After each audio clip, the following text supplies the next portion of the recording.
is Monday the 11th of March 2024.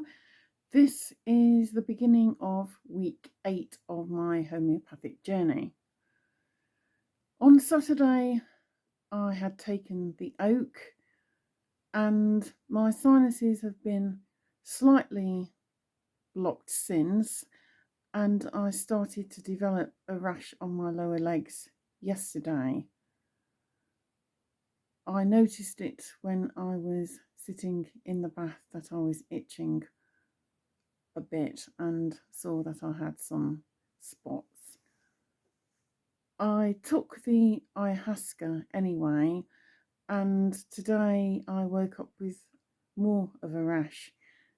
I'm going to knock that one on the head, and I'm not taking any more oak either. I think my body's had enough now. I took the rose quartz remedy today. I love the crystal remedies, I must say. They seem to resonate so well with me, and I will be asking that perhaps we concentrate more on these, particularly at the moment until we can get on top of the various allergies that I have. I think the most important thing to work on is the allergies to begin with, and then when I can tolerate a wider range of remedies, then we can perhaps look closely at the other things, the things I went there with originally. The allergies was a side thing which is related to the other conditions, but I feel this needs to somewhat stand alone for the time being. I've had a good day. It's been dull today. I waxed some bags for bread, and last night I cut out a few more things which I will be sewing and or waxing. I just did one food wrap for now. I've also been doing another Easter egg candle and a recipe video for some oatmeal soup. I've had a good piano lesson, and now I'm at home chilling with the big boy and waiting for Dan to come home. He was hoping to be home by 4 o'clock today, but unfortunately one of the pianos he was tuning was in need of some extra TLC, so he won't be home until about 5:30. This is Saturday the 16th of March 2024. This is going to the end now of my 8th week. I haven't recorded many diary entries this week because there's nothing really of very much significance. I don't really recall much about any of the dreams I've had and what teachings I may learn from them. Last night I was a little bit disturbed. I couldn't sleep very well, so I went into the spare room and I cuddled up with Arthur and Merlin for most of the night. I think Merlin, the big boy, stayed with me all the night. I had a reasonable night's sleep, but it was a little bit fitful. I woke up 2 or 3 times in between. I'm feeling reasonably okay though. Slightly tired when I woke up, but apart from that, I'm fine. I've been a bit itchy this week. I don't think it's from the rose quartz. Some of it might be the remnants of the ayahuasca and the oak, but I'm thinking that I may need to do low FODMAP again and just take dairy completely out of the equation and then reintroduce it and see if there's any change. If the itching goes, then I can pretty much be sure that it's a dairy allergy more than just lactose intolerance. The wheat I'm managing to tolerate a bit more, but there comes a point where I've eaten enough and I start to feel either bloated or not particularly well, but I'm managing quite well in comparison to what I was doing before I started any remedies. I feel quite encouraged by that. I still feel convinced and guided to focus on tackling the allergies first. I think it's important to work on this area so that I am able to tolerate a wider range of remedies. But I feel so much better having been on rose quartz and happier in myself. I have slowed down somewhat as well, which has been some getting used to. But I notice that when I am very busy or push myself, that I start to feel stressed and nauseous. I am now, after a few weeks on these different remedies, able to see what triggers stress and anxiety, in what form, and for how long, and that just by changing things a little bit, I am feeling in a better place emotionally and physically. It started off beautiful today, but it's now cold and overcast, and I guess they've been spraying the skies a lot again.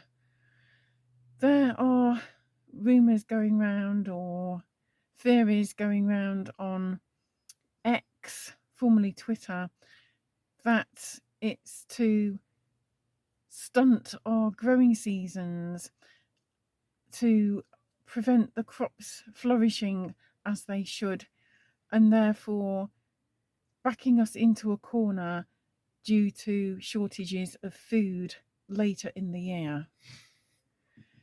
We have just been to Charles Darwin's house, Down House. Oh my goodness, so interesting.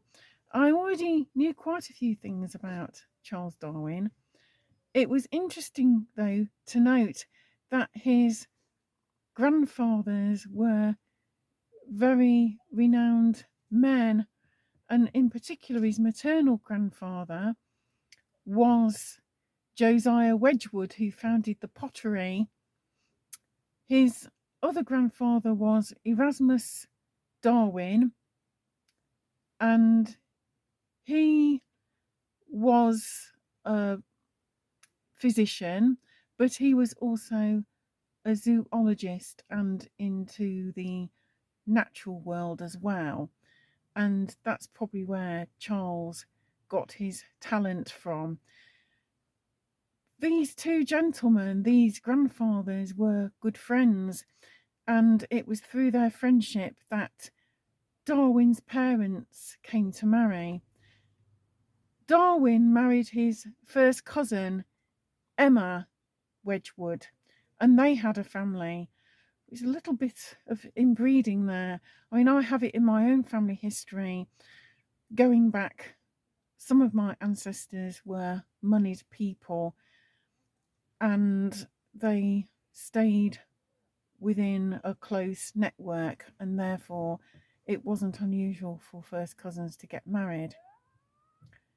In fact, Charles Darwin's elder sister Caroline married one of Emma's brothers, so in that family the pattern continued.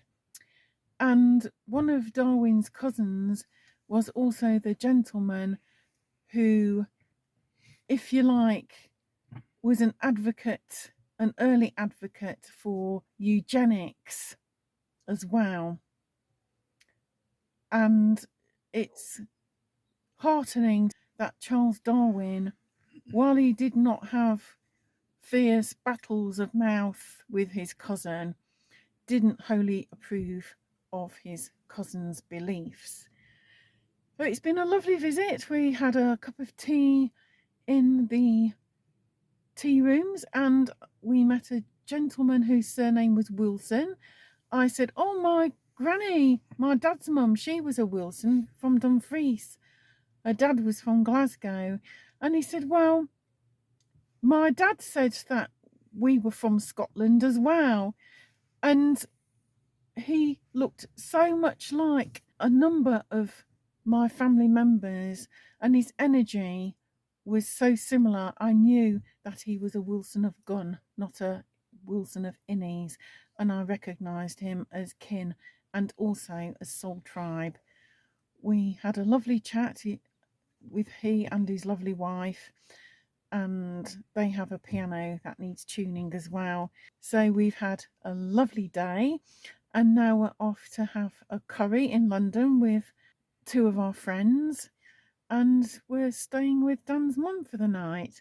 So it's great, and I hope everyone has a lovely weekend and enjoy your St. Patrick's Day celebrations tomorrow. See you again soon. Bye. This is Monday, the 18th of March 2024. This is the start of the 9th week of my homeopathic journey. I am surrounded by fur babies this evening. There is Miss Robin on my piano. There is Arthur on the windowsill. And Merlin is hanging around waiting for some love. I guess I will keep this short. This morning, Dan tried to express Arthur's urine. Arthur has, of course, had inflammation of the urinary tract, but was unable to do so. He couldn't get him to do anything. So we reckon that he must have had a wiggle a little earlier this morning. We will be trying again tomorrow. He seems okay though. He's now just on his nightly dose. The other drug has just finished. He had his last dose of that this morning. I had a good piano lesson today, and I'm relaxing at home, or trying to relax. Miss Robin and Arthur have been a bit mischievous and quite lively today, but that's a good sign. I had the strangest of dreams again last night. Another time slippage. This time, the wife of a distant cousin of mine, he's a lovely chap, was in this dream. Now, she and Dan and I had some kind of a falling out during the pandemic towards the end of 2020, early 2021. We didn't go along with her support of the official narrative, but we in no way fell out with her, but she wished to disassociate herself with us. She was in the dream last night, and in this dream, Dan and I were undertaking an assignment at her house, but it wasn't the house she and my cousin live in. It was a much older house. And she was on her own, no sign of my cousin, and she was making some things. And she was polite, and we went about our business, whatever we had been sent there to do. We didn't see that in detail, but I was watching her making things. Now, suddenly Dan had disappeared, and I was on my own with my cousin's wife, and we started talking. She looked younger and different, not just in terms of energy, but also in features. And we had a good chat. She said that she had been away on a journey of discovery. Then I was in a different building with 3 women. We appeared to be a women's group, and there was a communal area. We had been talking and having a meal together and some drinks, and our sleeping quarters were in what appeared to be these narrow turrets, and each door was part of a turret. And I said to the other two ladies, "What time are you getting up?" "I think I'll get up about 7 o'clock." "Oh no, we're not getting up that early," they said. And I said, "Well, we need to be away by 9 a.m. And I said, "Well, what about 7:30?" And they seemed okay with that. And then I unlocked my door and went into the turret. And then I woke up. A very strange dream indeed. And again, this thing where there appears to be more than one timeline in the dream. It's all very strange. I haven't taken any remedy for about a week. My last dose of rose quartz was on Monday last week, and the ayahuasca I took on Sunday the 10th. I haven't taken any oak, and I actually do feel okay, quite chipper. It's interesting though that within the spiritual community, others have been saying that they've also had strange dreams where multiple timelines are involved. Therefore, there's definitely something going on in the ether. This is Thursday, the 21st of March 2024. It's the evening. I have Miss Robin on my lap. That's whose fluffy tail you can see in the picture. She's purring. She's very lovely. Beautiful girl.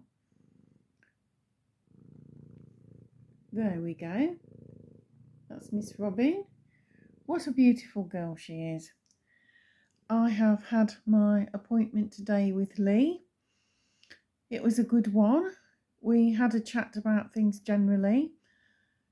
I told her how everything had been, and I said that it might be perhaps an idea to focus on my allergies primarily and try and get those under control, and then start to address the actual things, the fibromyalgia and the thyroid and the ADHD that I went there for originally, and she thought that was a good idea. And this time I had a part in choosing my remedy. That was fun because I'm receptive to vibrations. She said she was going to do something that she doesn't often do, so I was offered the opportunity to hold each of the potencies and feel how they were to me. And when I'd chosen, I did see that the ones I'd chosen were a gentler dose.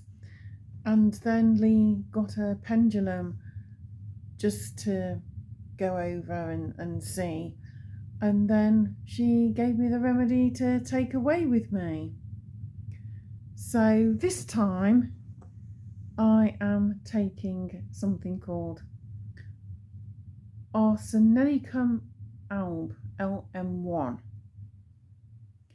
And this is initially 1 drop into my mouth once a day, every day. Then when I'm happy that the remedy isn't aggravating me, I can increase it to 1 drop twice a day, and I have to wrap the bottle in my hand or bang the bottle in the palm of my hand as I did with the ayahuasca remedy. And then if everything is still good, I can then maybe increase to 2 bangs, 2 drops twice a day. Lee said that if I find, for example, that I increase it to, say, 1 drop twice a day, or say 2 drops 3 times a day, and I have an aggravation, to leave it off for 2 or 3 days and then maybe drop down to a lower dose and then maybe build it up again. This is a way of helping me to tolerate remedies, because I haven't been able to tolerate them particularly well physically, although mentally I have found them quite beneficial and emotionally in a number of ways. But I've had a few aggravations now all told, and I need to build up some tolerance to remedies, or it may not be as successful a journey as it could be. A few things about the homeopathic medicine arsenic album. It's prepared from the white oxide of metallic arsenic. A solution is prepared by diluting aqueous arsenic. It's diluted to the point where no trace of arsenic is left behind in the solution, and it is no longer poisonous. This can then be used as a medicine to treat a wide range of diseases without any side effects. Arsenicum album is primarily associated with physical and emotional symptoms related to anxiety, restlessness, and digestive disturbances, as well as the allergies. The key characteristics of arsenicum album are often indicated for individuals who express anxiety, restlessness, and a strong desire for order and control. I have OCD, for example. They may have a tendency to be perfectionistic, meticulous, and easily worried. I like everything neat, everything's in its own place. Arsenicum individuals may exhibit a fear of illness, death, or of being alone. I don't really have that problem. I'm comfortable with people. I also like my own space as well. I prefer to be with people who are easy to get along with, rather than people who are finicky or don't allow me to have any headspace at all. I also don't like aggressive people. Physical symptoms. Arsenicum album is commonly used for conditions associated with gastrointestinal disturbances such as diarrhea or loose bowels, vomiting, and food poisoning. It is also employed for ailments related to respiratory issues such as asthma, bronchitis, and coughs. I've had bronchitis a lot when I was a child in particular, and I get congested hay fever, which includes asthmatic symptoms, and I don't like a marine climate. It affects my chest. I can get things like croup. Arsenicum album individuals may experience intense anxiety and restlessness, often accompanied by a need for reassurance and company. They may have a fear of being abandoned, of getting sick or dying. Arsenicum individuals may have a perfectionist nature and a strong desire for cleanliness and order. Aggravations and amelioration. ameliorations. Symptoms associated with arsenicum album may worsen at night with cold temperatures and when experiencing emotional stress. They may feel better with warmth, company, and reassurance.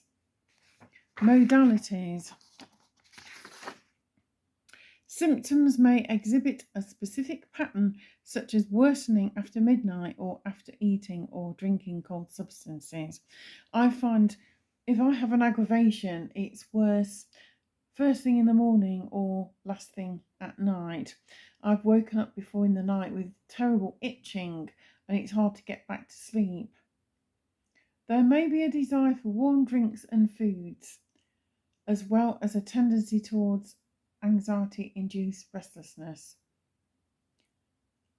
Well, sometimes I like warm drinks and foods when the weather's colder, but when the weather's warmer, I prefer colder drinks, or if I've been very busy, I prefer to have a glass of water. Key rubrics: anxiety, restlessness, a need for order and control. Gastrointestinal disturbances, including diarrhea and vomiting. Fear of illness, death, or being alone.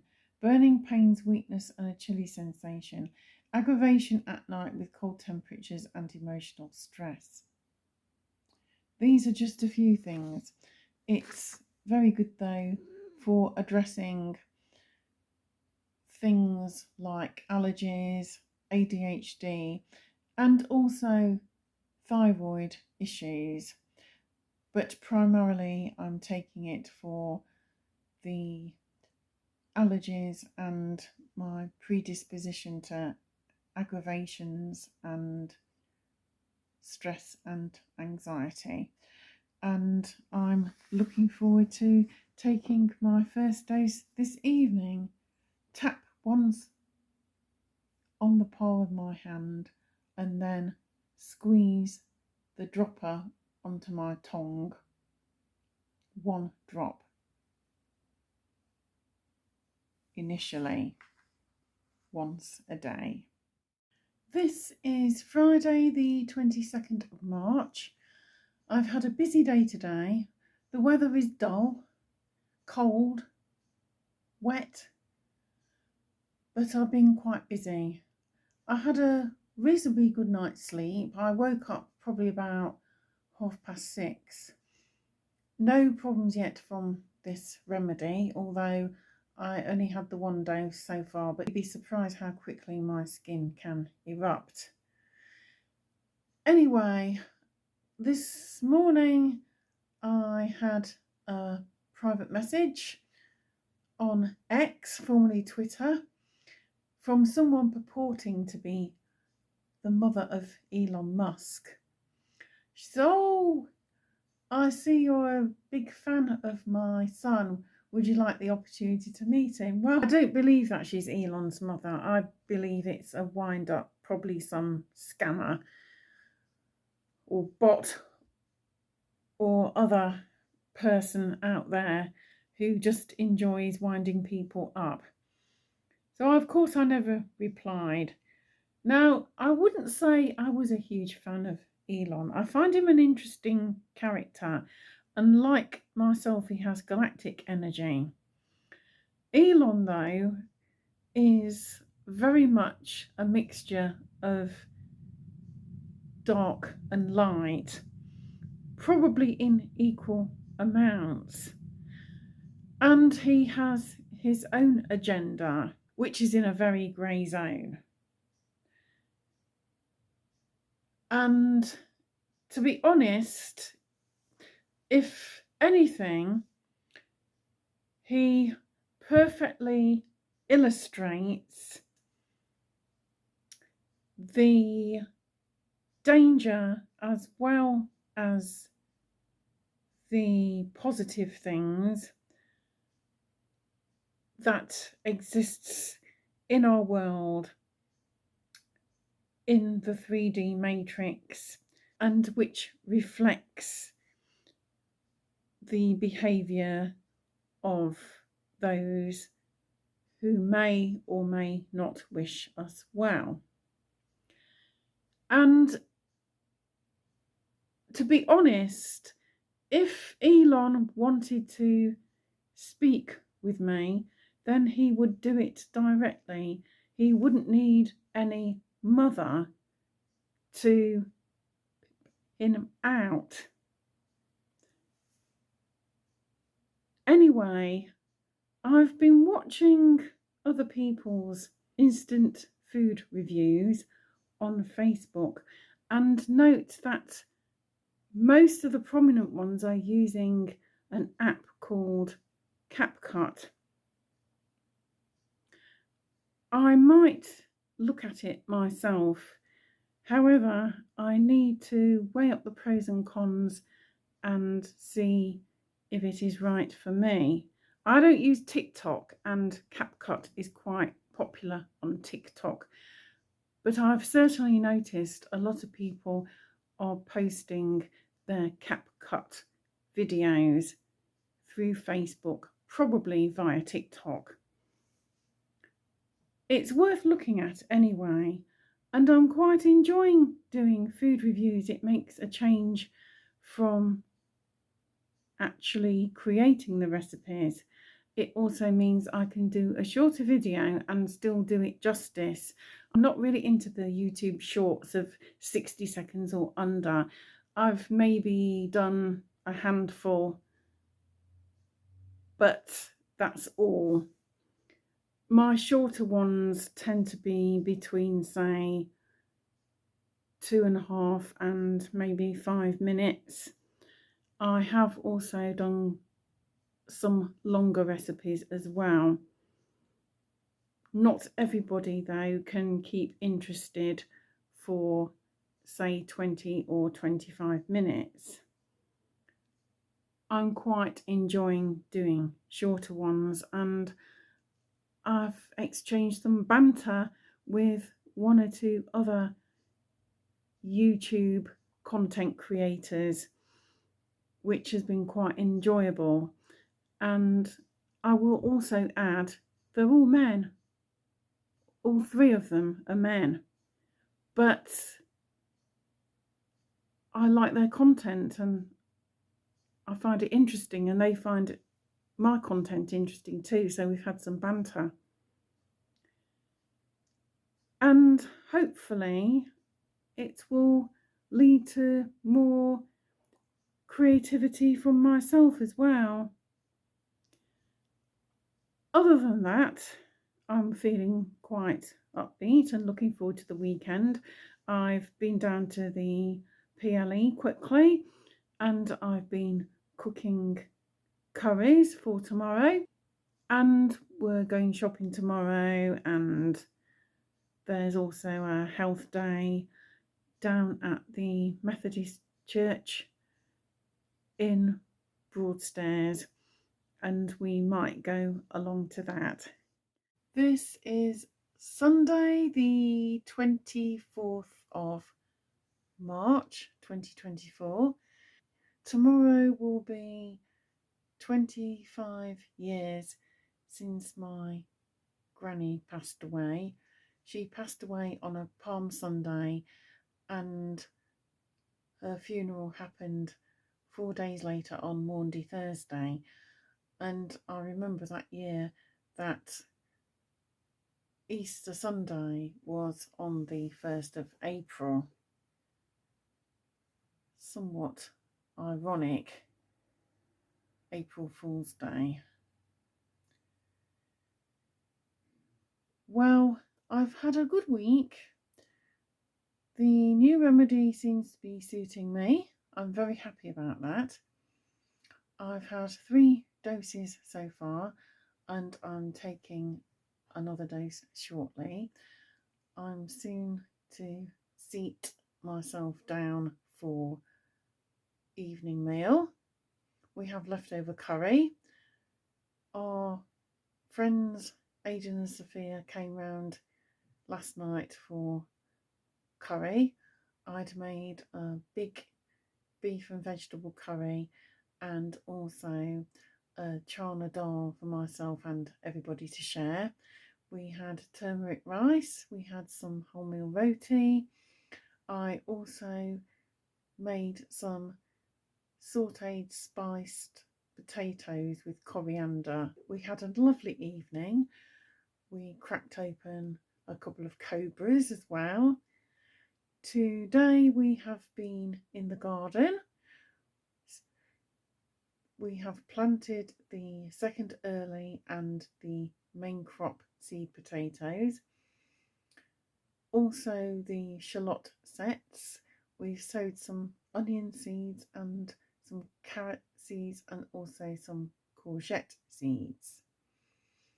And Dan also emptied out a couple of the big terracotta pots. The herbs had really had it. So they're being washed out, and we will fill them with new compost and plant some other things probably in the next week or so. We haven't started sowing any lettuce seeds yet. It's still quite chilly. The tomato seedlings are doing really well though, except for the Alicante ones which went a bit mouldy. But the other varieties, we have 7 other varieties, they're all doing really well, including the ones that we had potted on. And after supper we need to get some Easter goodies packed, ready to send tomorrow to our loved ones. And I have my piano lesson tomorrow, and hopefully I'll have a good night's rest.